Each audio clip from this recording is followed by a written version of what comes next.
तुम्हारी कुर्बानी जायज नहीं है और तुम्हारे दिए हुए पैसे मैं इस मस्जिद पर नहीं लगा सकता। चले जाओ अपने पैसे लेकर यहाँ से। मौलवी साहब, क्या है मेरी इस कमाई को और इसे मस्जिद की तामीर के लिए क्यों नहीं लगा सकते और मुझ पर कुर्बानी क्यों नहीं जायज? मौलवी साहब, ये शख्स बिल्कुल ठीक कह रहा है। क्यों नहीं जायज इस पर कुर्बानी? क्या ये शख्स मुसलमान नहीं है? हजरत, मुझे पता है कि ये सही कह रहा है या गलत। आप मुझे ये बताएं कि आपने कुर्बानी करनी है? अल्हम्दुलिल्लाह मौलवी साहब, मैंने भी कुर्बानी करनी है। हजरत, अगर आपने भी कुर्बानी करनी है तो कुर्बानी आपकी भी जायज नहीं। मौलवी साहब, इन दोनों का मुझे नहीं मालूम कि इनकी कुर्बानी जायज है या नहीं। आप मुझे ये बताएं, क्या कट्टे की कुर्बानी जायज है? बेटा, तुम चाहे कट्टा करो, दुम्बा करो या लेला करो, कुर्बानी तुम्हारी भी जायज नहीं। मौलवी साहब, ये आप किस तरह का फतवा लगा रहे हैं? ना कुर्बानी इसकी जायज है, ना इसकी, ना मेरी। तुम भी पूछ लो भाई, क्या तुम्हारी कुर्बानी भी जायज है या नहीं? मौलवी साहब, ना मैंने ऊँट करना है ना वेड़ा। सुन्नत के मुताबिक 2 दुम्बे लिए हैं, उनकी कुर्बानी तो जायज है ना? बेटा, बेशक तुमने सुन्नत के मुताबिक 2 दुम्बे लिए हैं, लेकिन कुर्बानी तुम्हारी भी जायज नहीं। यार, ये मौलवी साहब को हो क्या गया है? किसी की भी कुर्बानी जायज नहीं, तो फिर आखिर कुर्बानी जायज किसकी है? मौलवी साहब, ऐसे कैसे जा रहे हैं आप?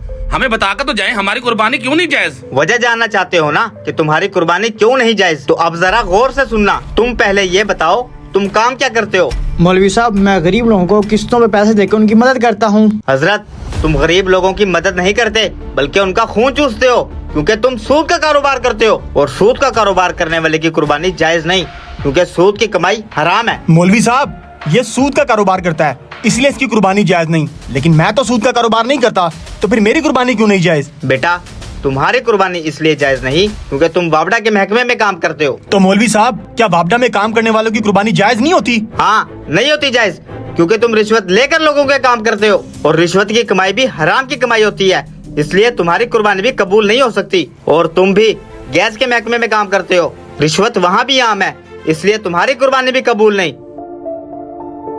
मौलवी साहब, मैं तो किसी महकमे में काम नहीं करता और ना ही किसी से रिश्वत लेता हूँ, फिर मेरी कुर्बानी क्यों नहीं जायज? हजरत, पूरे गांव को मालूम है कि आपने अपनी बहन का हक खाया है, तो फिर आपकी कुर्बानी कैसे जायज हो सकती है? मौलवी साहब, मैंने कोई हक नहीं खाया, बल्कि मेरी बहन ने खुशी खुशी अपना हिस्सा मुझे दिया है। अगर खुश होकर तुम्हारी बहन ने तुम्हें हिस्सा दिया होता ना, तो वो तुमसे नाराज होकर ना जाती। और वैसे भी तुम लोगों ने ये तो सुने कि बहनों ने खुश होकर अपना हिस्सा भाइयों को दे दिया, लेकिन कभी ये भी सुने कि भाइयों ने खुश होकर अपना हिस्सा बहनों को दे दिया हो?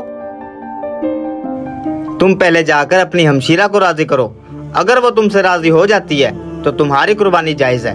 और तुम सब भी अपने अपने महकमों के अंदर ईमानदारी से काम शुरू कर दो, तो तुम्हारी कुर्बानी भी जायज हो जाएगी। अल्लाह की राह में कुर्बानी करने से पहले ये सोच लें कि आपकी कमाई हलाल है या नहीं, क्योंकि अल्लाह को हराम की कमाई पसंद नहीं, तो फिर हराम की कमाई से की गई कुर्बानी कैसे पसंद आएगी? अगर वीडियो अच्छी लगी है तो इसे अपने दोस्तों तक जरूर पहुंचाएं।